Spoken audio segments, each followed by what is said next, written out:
Hello, I'm Porter Anderson, the editor-in-chief of Publishing Perspectives.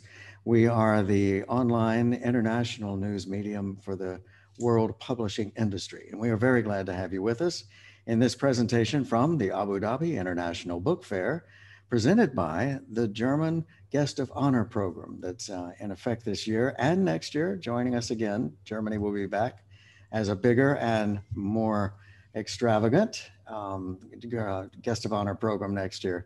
So we're looking forward to both this year and next year's cooperation with Germany. I am pleased to introduce you to our speakers today on a topic of great importance in not only in the Middle East, but all over the world. This is something that many of us in most of our markets have encountered with varying degrees of urgency during the course of the coronavirus COVID-19 pandemic. Joining us from Frankfurt is Jessica Sänger. Dr. Sänger is an old friend of mine. I'm so glad to have you with us, Jessica. She is the Director of European and International Affairs for the Börsenverein. And that is, of course, the Publishers and Booksellers Association in Germany. And she is also the Copyright Committee Chair at the International Publishers Association, which is based in Geneva. And as you may know, IPA has more than 80 international subgroups, national member groups, and associations in its membership, and does terrific work around the world in trying to move forward publishing and its interests on a global basis. And so what Jessica does in the copyright area there is terribly important, just as what she does in Germany at the Börsenverein is critical to the work there. She's going to be giving us a presentation in a moment. Also joining us is Salah Chebaro, and he is talking to us from Beirut. He is the creator and the master of nwf.com, which is an online e-commerce program set in the Middle East, something that is not as common as it is in other parts of the world and other markets. And this will tie in very nicely to what we need to talk about in terms of how the Arab world has fared during the pandemic, particularly in terms of its ability to adapt to online sales. As you may know, the critical nature of being able to work digitally became utterly obvious when the pandemic began to hit at the time of the earliest outbreaks. One of the people we've interviewed for a special magazine we've done for the Abu Dhabi International Book Fair, Mohammed Rashad, who is the president of the Arab Publishers Association, has told me that you could look across the publishers in the region and tell exactly how they were doing according to how ready they had been, how up to speed they had been in terms of digital e-commerce, in terms of their ability to operate their business online. Because of course, as bookstores were closed and as other physical means of getting books started to shrink, people went to the online option, as they did in many markets all over the world. I mean, this was quite true, certainly in my market, the United States, and right across the spectrum. We saw what we call the digital acceleration, people's adaptation of new forms to them, ebooks, audiobooks, and the sales happened very fast. This seems to be holding up. We are having input from several sources now tell us that rather than seeing a decline as the pandemic's effects begin to wane, the new interest in digital seems to be staying in place. And so it may become all the more important as we go forward to make sure each publisher at a time that he or she is set online and is able to work with his or her consumer base in that way.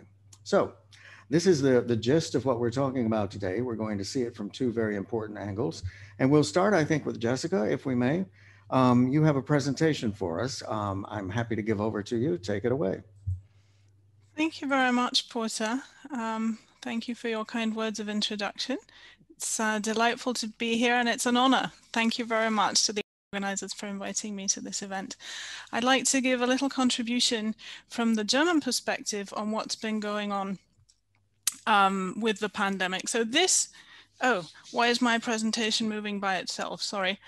I think I need to stop that somehow. Apologies, I'm trying again. It has a mind of its own. The joys of tech. Okay, I hope I can show it to you and control it at the same time. No. Okay, so this is a look back at, if you like, the good old days of turnover in the German market, where we were seeing some fluctuation, but in 2019, a nice little uptick there.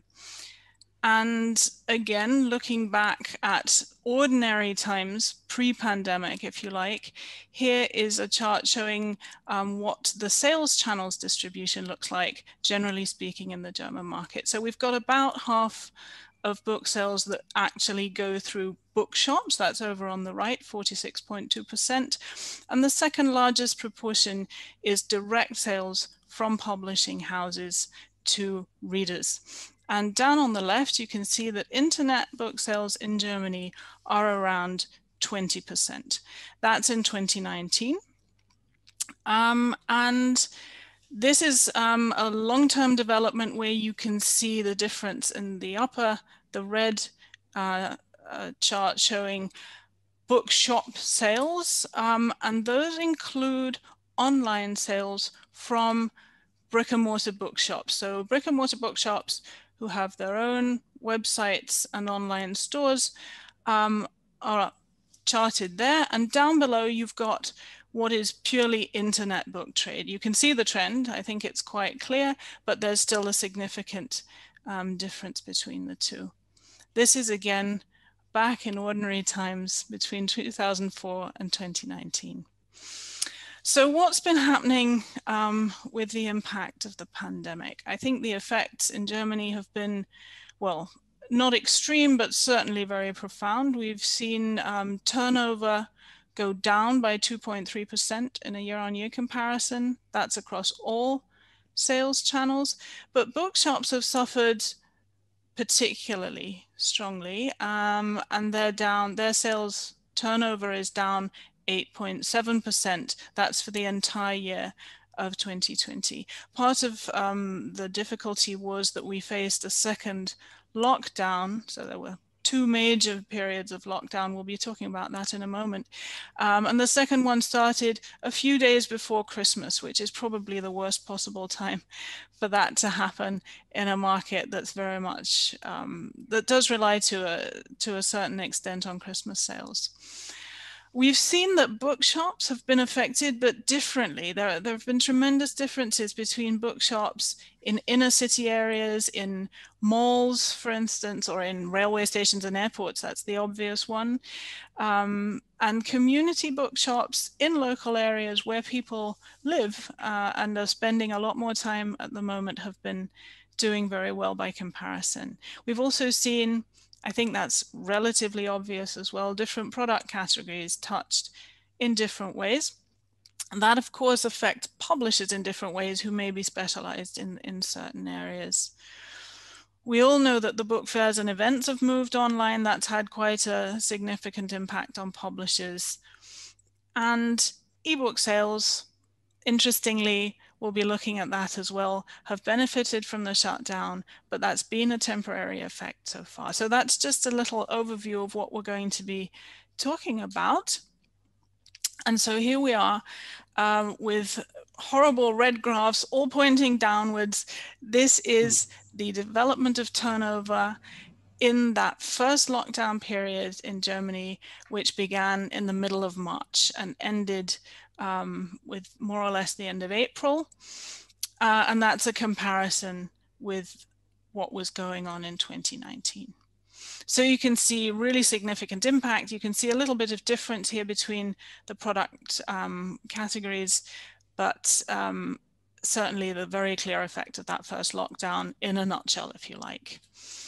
Now, what happened after we were able to reopen bookshops? That was in the spring of 2020.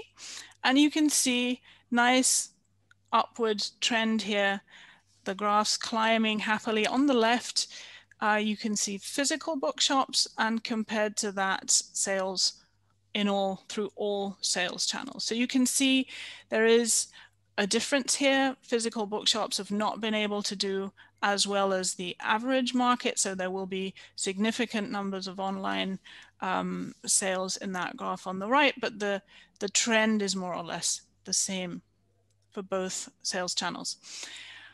And part of that, we think, from a survey we did, has to do with customer behavior. So customer behavior in the context of the opportunities to buy books while bookshops were closed, but from their local bookshops. And we asked customers whether they were aware of various ordering possibilities and options that they have with local bookshops. And you can see on the left that 37% of consumers were not aware that you can have a book delivered from your local bookshop, that it doesn't have to be a big online retailer. And 46% were, on the contrary, quite aware of that opportunity even before the pandemic, and an additional 17% of consumers became aware of this opportunity during the pandemic. And this has translated into a figure of 1 million new users of the opportunity to order books from local bookshops, either by phone or online, either for pickup in the bookshop or for delivery to the home. So we think that bookshops have certainly turned up on customers' radars as a reliable source of books during the pandemic. And this development, we think, is quite important and interesting. And among those consumers who are aware of those possibilities of ordering books locally,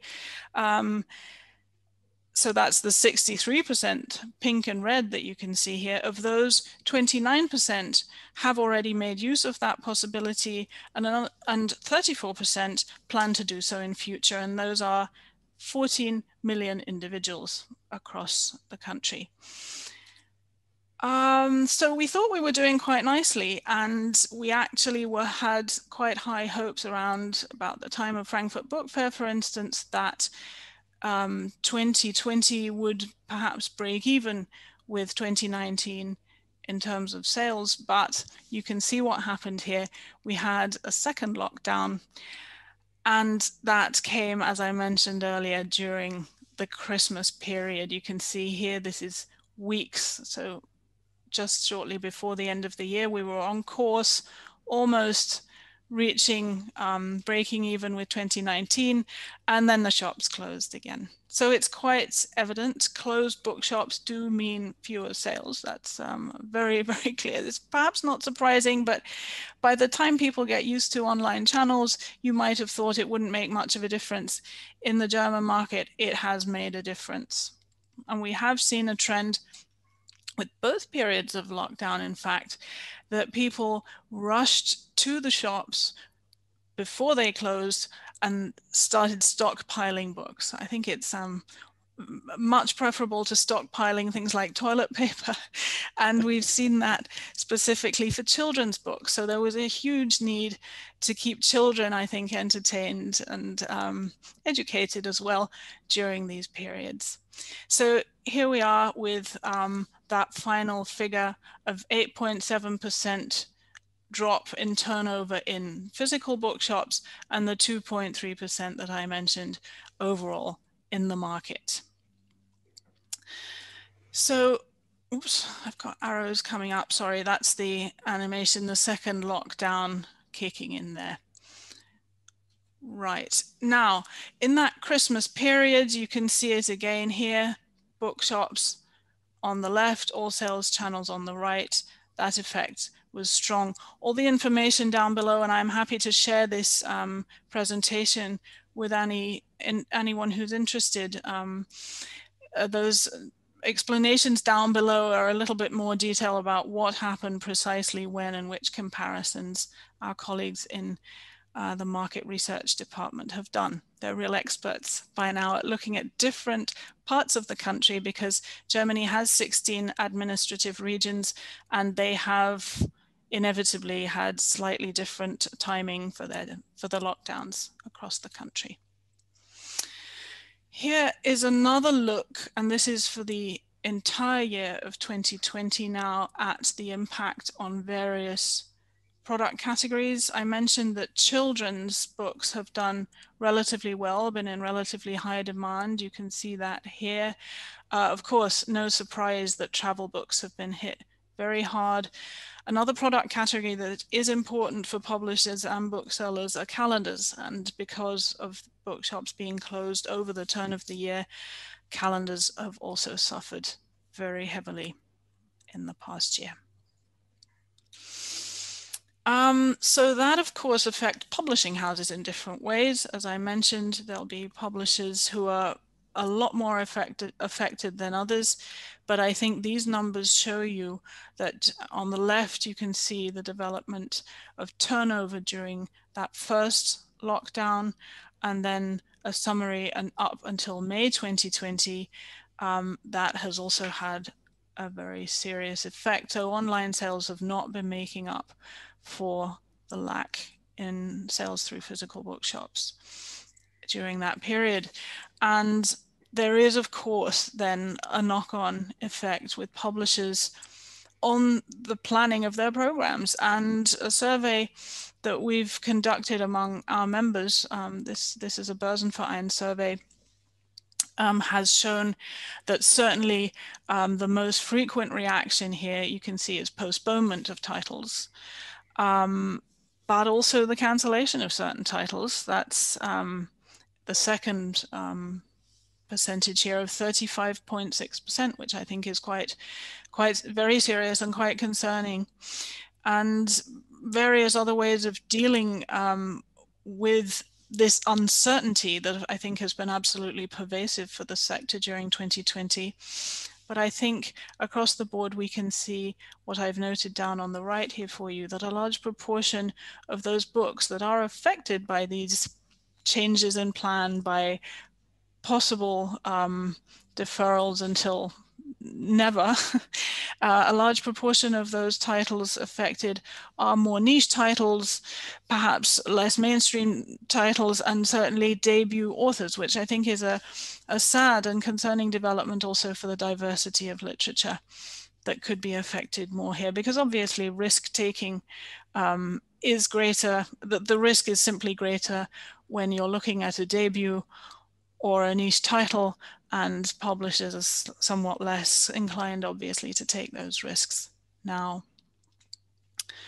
Events, of course, have been cancelled. We all know about book fairs, what's happened there. And this is a chart showing you a little bit of the impact of that on the turnover of publishers. So readings and other events do generate a significant portion of publishers' turnover. It's about 10% from readings, and book tables is sales at events, so linked to certain topics.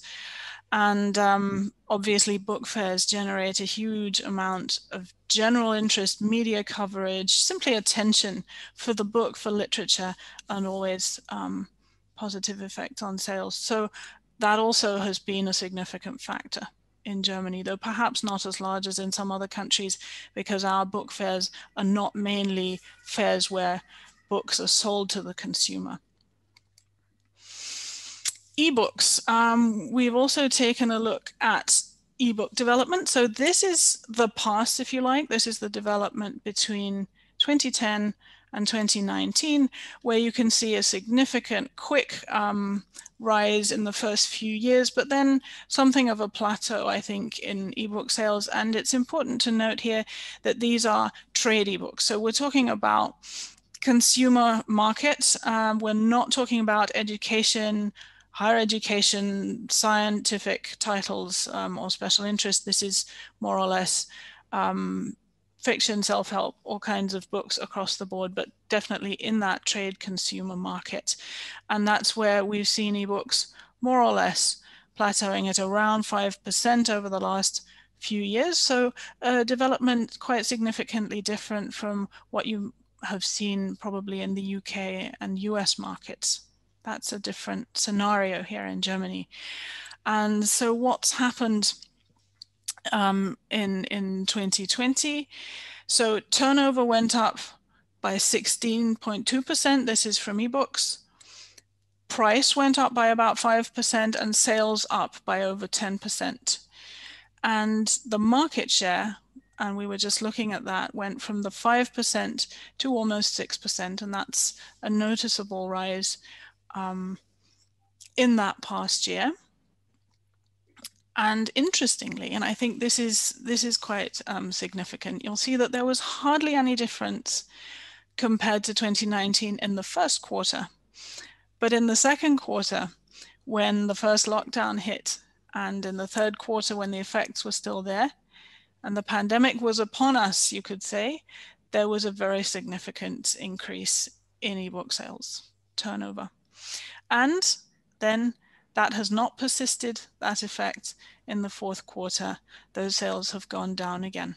So I think probably the chart I showed you with that multi-year development will see a bump probably in 2020, but probably not a very lasting effect here from the pandemic. The key indicators around ebook sales are, of course, buyers. They've gone up a little bit, but those buyers have bought significantly more ebook units during that year. That's up 7.2%, and therefore have spent considerably more per capita on ebooks. That's just a little overview of the key indicators there on ebooks. So to sum up, where are we? What have we learned from this period of the pandemic? I think the challenges are fairly obvious. We have a sales gap and it's not going to be easy to catch up. We are hopefully on the way there. You can imagine how difficult it is now to compare figures year on year in a month of April, March and April of 2021, when there was already disruption in the previous year. So it's easier to compare with 2019. My colleagues in market research are, as I say, absolute experts on this now. And they've been telling me that we are on the way to perhaps closing that gap from 2020, but we're by no means there yet. We still have some quite serious impacts from various measures to counter the pandemic. And that's, I think, being felt really strongly on the high street. So in inner city areas, in shopping areas, in malls, you have a really strong, heavy effect. Customer footfall is down, and I think that is going to be a long-term challenge. It has been a challenge for a while, and I think it won't go away. So keeping those inner city areas lively and busy with shoppers remains a challenge. On the opportunities side, certainly there's been a de facto tech boost for the sector. We've all had to move to various new forms of working. But I think also for booksellers who have long been using web shops, but not selling a lot through them because they haven't been so visible perhaps to the consumer, that investment and that dedication to the online sales opportunity has paid off to some extent, and there's more visibility of those capabilities, especially in bookselling. 21% of consumers in Germany have said that they've been reading more during the pandemic, which of course is excellent. It's a good sign as well. I imagine that that behavior might change again when life starts up again and people can go on, I don't know, holiday and do exciting other things. But we do think there is an opportunity here. Bringing people back to books may well help them rediscover a love of reading and keep them reading for years to come, hopefully. Customer loyalty has been an important factor, especially for those local bookshops I mentioned. And I think customers have appreciated the fact that while Amazon was deprioritizing books during the first lockdown in order to deliver all that toilet paper, the local bookshops have really risen to the challenge. Some have gone around on bikes and skateboards, taking books to their customers' front doors and really serving their communities in a way that has been very much appreciated. That's come at a cost. I think booksellers have felt the just real in real terms, the cost of that and the squeezing of the margin, but hopefully again, with customer loyalty into the future, that will be a worthwhile investment.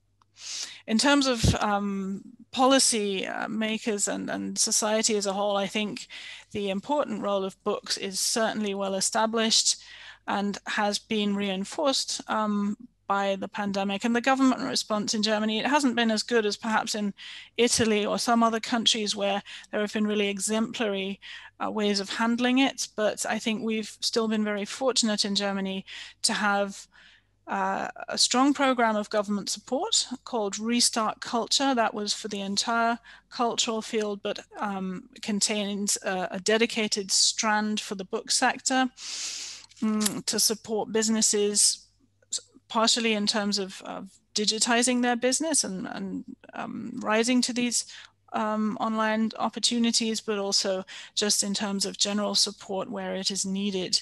It's not ideal. As with everything, you've got to fill in forms, and sometimes members find that burdensome, but overall, I think we're very fortunate. There has been emergency aid for struggling small businesses, and there have been furlough schemes where employees can be put on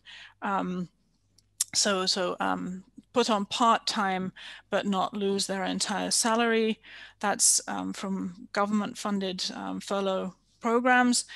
And I think something that's been tremendously gratifying for us as a sector is that policymakers have recognized that books are almost, perhaps not as essential, but almost as essential as food and medicine, and have concentrated on reopening bookshops among the first physical stores to reopen. And in most parts of Germany, they have now been classed as essential retail, which of course is very important to us. It's very important to people who are trying to stay educated or educate their kids during the pandemic. There are many good reasons for this, and we're very happy that policymakers have understood and heard us. And with that, I hope that was a helpful summary of what's been going on here. And I'd just like to say thank you and shukran, and everybody have a very successful Abu Dhabi Book Fair. Thank you, Jessica. That was very informative and so comprehensive. Thank you. Several points jumped out at me. As a matter of fact, one of our biggest markets we cover is China, of course, and they're tier 1 cities, the very biggest cities, which have enormous bookstores, beautiful bookstores designed so wonderfully. They had a terrible time drawing footfall, drawing customers to come in, while the small bookstores in the villages were doing much better. It tends to reiterate something that we're seeing in the United States, that people tend to trust their neighborhood outlets, their local and personally known booksellers, better than they do the large inner city complexes, which is an interesting point. I'm not quite sure where it takes us in the future, but it was a fascinating observation that I could see compared there. The other thing that I thought was fascinating is that in terms of people using their bookstores to order their books, either by the phone or on the internet, we saw something that we thought wasn't possible. That the phrase has always been, you can't fight Amazon, right? That it's the biggest thing. It owns everything going on online and everything. This is proof that you can. This is proof that people were actually working on a local level with internet exchange. They were calling in and getting their things. I know in France, the click and collect is how they refer to it, where you order it online and then you go and you pick it up at the curb, which is great, or they come with it, they deliver it for you. And I think this is fascinating because it suddenly brought to people an understanding that internet commerce, e-commerce in books is possible at the local level, that it doesn't have to be going only through the big platforms and the tech platforms of the world. So this was a great lesson. I'm worried like you are about the 35.6, was it, cancellations of books during the pandemic, particularly with debut authors. We're concerned about that in almost every market we cover. And I'm hoping that as things restabilize, perhaps some of those contracts can be revisited. Certainly if the material hasn't gone somewhere else, and I'm not sure where it could have gone, it's still available and can be reconsidered because there's an awful lot of good material we just have never seen, and authors we haven't heard from. And I should mention too that Restart Culture is something I appreciate very much in the German government's support of its various agencies and operations, and certainly of books, because one thing it's doing is making it possible for exhibitors at Frankfurter Buchmesse to take no risk if there is a need for a cancellation from the planned physical fair. The Restart Culture funds are there to support them and to keep them from having to take a hit, as we say. They won't have to pay for that themselves. And that's a wonderful thing. I mean, it's probably making Frankfurt Book Fair possible this year, which is very, very good to see. So thank you again. That's a wonderful presentation. And I want to bring Salah back in now, Salah Chebaro, who is in Beirut, and speaking to us from his experience, which is much more localized in terms of internet access and commerce for books, as we're saying, was discovered during the pandemic in some of the European markets and in the United States. Salah, tell us a little bit about NWE. Can you fill us in on NWF? Can you fill us in on how NWF.com works? How long has it been started? When did you begin with it? Thank you, Porter, for your invitation. Sure. And as we agreed, I'll be talking in Arabic. So بالنسبة ل nwf.com هي أكبر مكتبة عربية على It is the biggest online ebook seller, and it has been operating for 20 years. We started in Beirut, and then we opened offices in Cairo, Syria, and Jordan, and as well as Saudi Arabia. We also opened offices in the UAE. So as for Arab books, the Nil and Furat is the most prominent place to buy ebooks. What I'd like to say is this is fascinating that you have been in business for 20 years. I mean, this is no startup. And that you've made the kind of progress you have in so many nations, markets of the Arab world. What do you find is your biggest challenge? What is the biggest barrier to more success for your operation? Okay.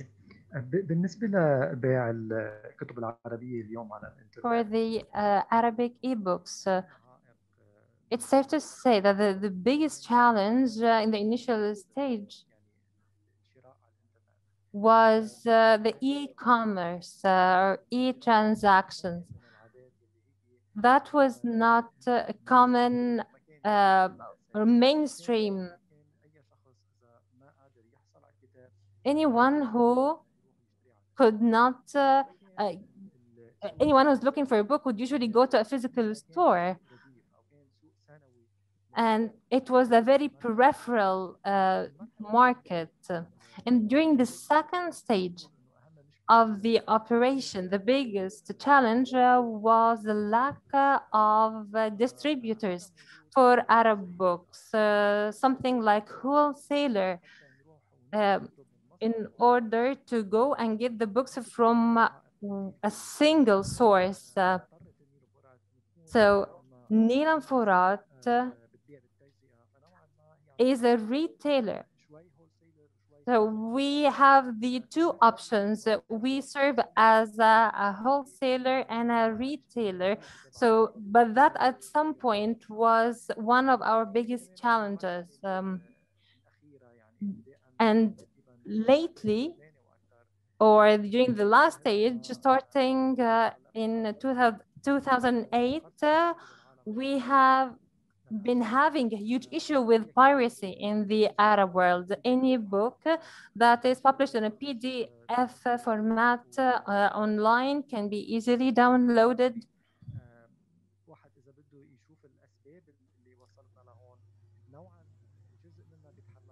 And this is partly the responsibility of Arab governments, the lack of enforcement, of the proper enforcement of laws. Google, for example, and is not working right in the third world. They think that they are above the law.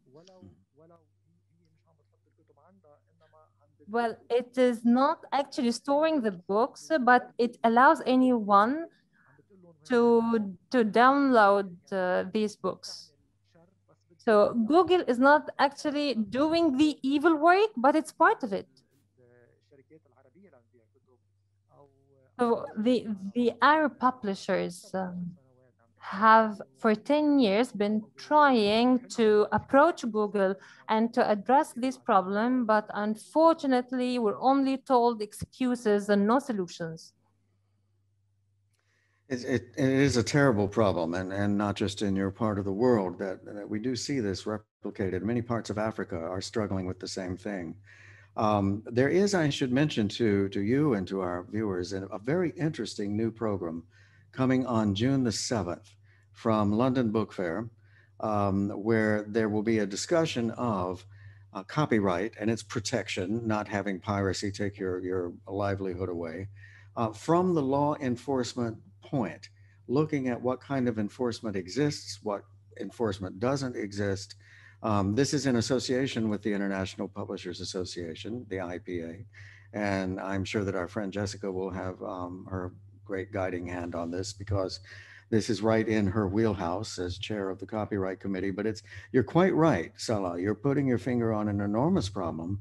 And one of the biggest things the African communities tell me is that when something is happening right under the noses of the local authorities, they're simply not set up to respond. They're running around chasing car thieves and other things, and they're not expected to look for book theft. You know, it's a very unusual to them concept of their duties, but it is their duties, and to some degree, we in the world of publishing have got to impress that upon local authorities, as well as working at the level of the tech platforms, which are so big and can have such massive effects with the smallest change. I believe you had some figures you wanted to show us. Yes? Was there something you wanted to share with us? Great. Let's look at those. Okay.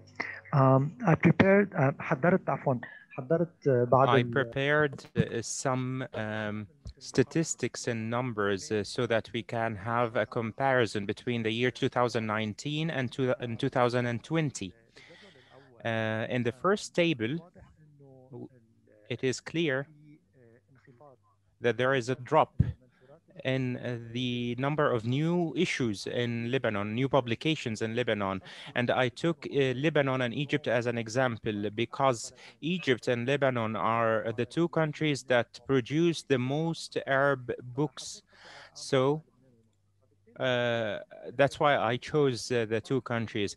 We can see that there is a 30% drop in new publications in 2020. And the obvious reason is the pandemic, the COVID-19 pandemic that has made publishers reluctant to publish because they rely by 50% or 70% on fairs, Arab fairs, and those were cancelled for 2020.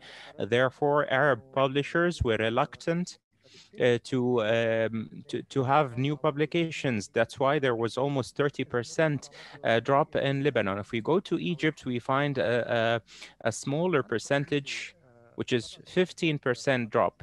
And in my estimation, the reason for that lower percentage of decrease is that they have a large internal or domestic market because they have a large population in Egypt, and the number of lockdowns that happened in Egypt is low. So it is clear that COVID-19 had an effect. It was in Egypt, but but the lockdowns in Egypt were not so strong as to affect the market or bring it to a halt. And that's why the drop wasn't that severe. And also in the third line, we can see that there is an increase in the number of online orders. In 2020, that's a typo. This should be 2020 and not 2021. all the 2021 should be 2020s, okay? So there is a 65% increase in the online orders in 2020 uh, compared to 2019, and there was a 50% increase in total revenue or sales in 2020 compared to 2019. And also the sales of ebooks decreased by 30% in 2020 compared to 2019.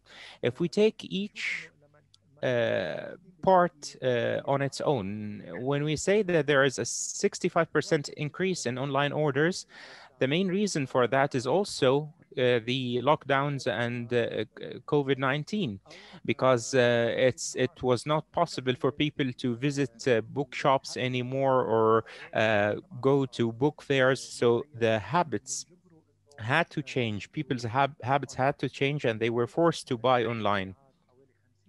And that's why sales increased by 65% in 2020. This is a substantial number. It is as if someone has given sales a 5-year worth of a push. And the online sales decreased by 30%. This is this is only the case in our part of the world, because the Amazon sales have increased. There people have been studying and working and doing everything online. So that is why people did not want to also read online. So that's why they had the view that reading paperbacks gave them a break from the digital world, and because they do everything online. And also Amazon Kindle uh, also does not strain the eye as much as the iPad. That's why the sales of online books decreased while paperbacks increased. So, in fact, what you're saying, this is fascinating, Salah, is that unlike in other markets of the world, where the digital format went up in sales, what we were seeing here was online sales going up, but they were sales of print books primarily, right? Yes, yes, Fascinating. That's incredible. yes. Very Um, interesting.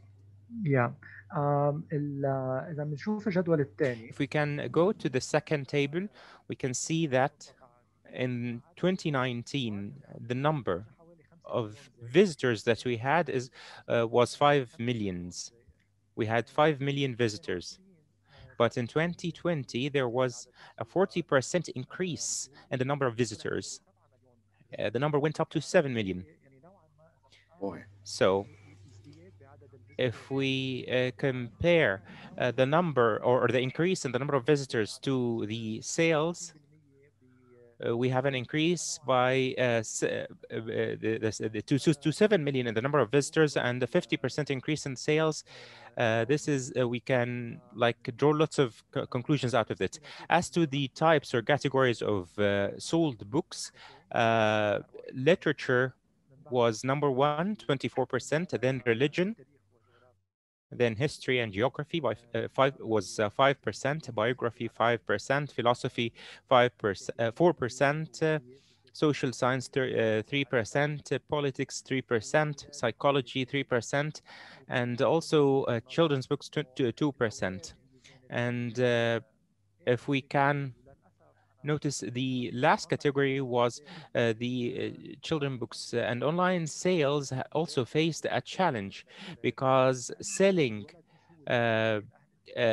books to children was a little problematic, because it is not the children that buy the books themselves, but it is their parents who actually buy the books. So sometimes in fairs, children would see a book and like the book and buy that book and read it. But now the sales of children books is based on the parents alone. As to the next table, it shows the increase in the sales in different countries. In 2020, we have number one is Bahrain, the second is Qatar, the third is Kuwait, then UAE, then Saudi Arabia, and the sixth is the USA, and then Egypt. The biggest market currently is the Saudi Arabia, and then Kuwait, then UAE. So I Very just impressive. wanted to give you an overview Yeah. of Thank you what for this. happened in 2020. Yeah, these are very interesting numbers, and I appreciate you bringing them to us. We're slightly short on time here because Jessica's going to need to run to another important meeting. But let me just ask you quickly, Salah, in terms of what you've shown us now, do you expect the big rise in online sales to continue? Or as bookstores are reopening, will it start to go back down again? Yes, excellent question. الصراحة نحن اللي شفناه Honestly, based on what we saw in the beginning of 2021, the sales remained the same or even increased Really? compared to 2020. That's very promising, isn't it? My explanation of that is the online market in the Arab world was not ripe enough or mature enough as was the case in Europe and USA. So the pandemic gave the Arab market the needed push to maturity and ripeness. And I believe that this effect will continue, and it will not go back to where it was before the pandemic. Well, I can say congratulations to you because having hung on for 20 years, Thank you. now to see NWF.com doing so well, thanks to this digital acceleration, as we call Thank it, you. the big push, you're saying, well deserved and well done. Thank you. Much more for us to talk about. I look forward to exchanges in the future. I want to thank both of our guests this morning who have been wonderful, Dr. Jessica Sänger and Salah Chebaro, both of you from Beirut and Frankfurt. It's wonderful to have you with us. Much more of this is going to be discussed in various parts of Abu Dhabi International Book Fair, and so I'd like to refer our audiences to the site, which has many more sessions, many of them on these topics, for you to look in on and to learn more. And let me sign off by saying I'm Porter Anderson with publishingperspectives.com. You can read us daily, Monday through Friday, free of charge. We'd love to have you as a reader. And this has been a presentation of Abu Dhabi International Book Fair, brought to you by the German Guest of Honor program there, both this year and next year. And thank you again for being with us. Great to have you. And thank you again to my two guests. You've been wonderful.